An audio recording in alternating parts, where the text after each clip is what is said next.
Hey everybody, it's Dana Shay here in my car. And you know what? I was driving down the street this morning and I was praying and just talking to God as I often do in the mornings. And God just dropped something on me that I was like, I have got to shoot a video about this because it was just fire. I'm telling you. So I was thinking about, just kind of where I'm at in life right now and how, I've been telling people and most importantly, God knows that I'm just kind of in the season of just refinement, where I'm not necessarily out doing a lot of the things that I feel like God has placed in my heart to do, not because I'm lazy and not because, for lack of trying, but it's because I understand the times and the seasons of life.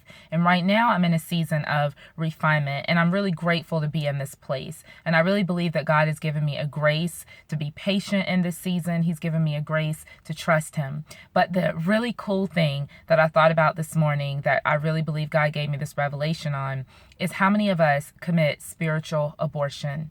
There are many times when God has placed something inside of us, and for whatever reason, whether it be maybe we feel we have a lack of resources or a lack of money, or maybe friends and family won't approve of whatever it is that we are pregnant with. Maybe we feel like we don't have the means to provide, or we don't have the means to take care of this thing. Maybe we feel like we're inadequate. Or, maybe we didn't even ask for this thing that God has impregnated us with. And so many of us commit spiritual abortion, instead of allowing what is in us to be grown and to be produced and to produce for us a legacy, we abort it. And I just think that's so tragic. That so many people, you hear about people with broken dreams and people with unfulfilled lives because they spiritually aborted the very thing that was supposed to give them life, the very thing that was going to allow their name to continue, if you will. I've been blessed to give birth to 4 beautiful, healthy children. And I think about each of those pregnancies, and each of them were so different. And sometimes I feel guilty because I had relatively easy deliveries, no drugs. I have never had an epidural or anything like that. Thank God. I just have an incredible high pain tolerance.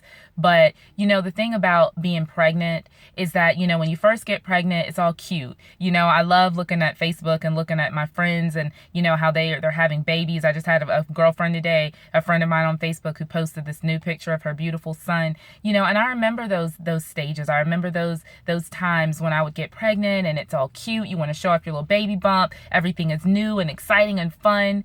And then you get, 5-6 months down the road and it's like, okay, all right, this is good, but you're starting to see the light at the end of the tunnel. You're starting to see, in a few months, I'm going to be a mom. In a few months, I'm going to give birth to something.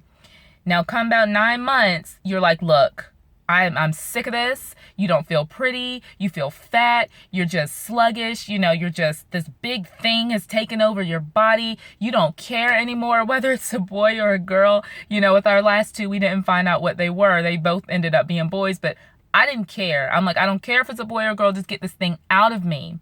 And that's so many times what happens spiritually to us. God put something in us. And, when you know when it's time, when you start feeling like that. When you start feeling like, I don't care what this thing is. I just want to produce it. I just want to get it out. And, I just want to encourage you, no matter what stage you're in, do not spiritually abort the thing that God has given you. If he has given it to you, that means he trusts you to be able to take care of it. He trusts that you have what it takes. Maybe you feel inadequate. Maybe you feel like I don't have what it takes. I don't have the knowledge, the education, the experience, whatever it is. But let me encourage you today that you do have what it takes, or he never ever would have impregnated you with it.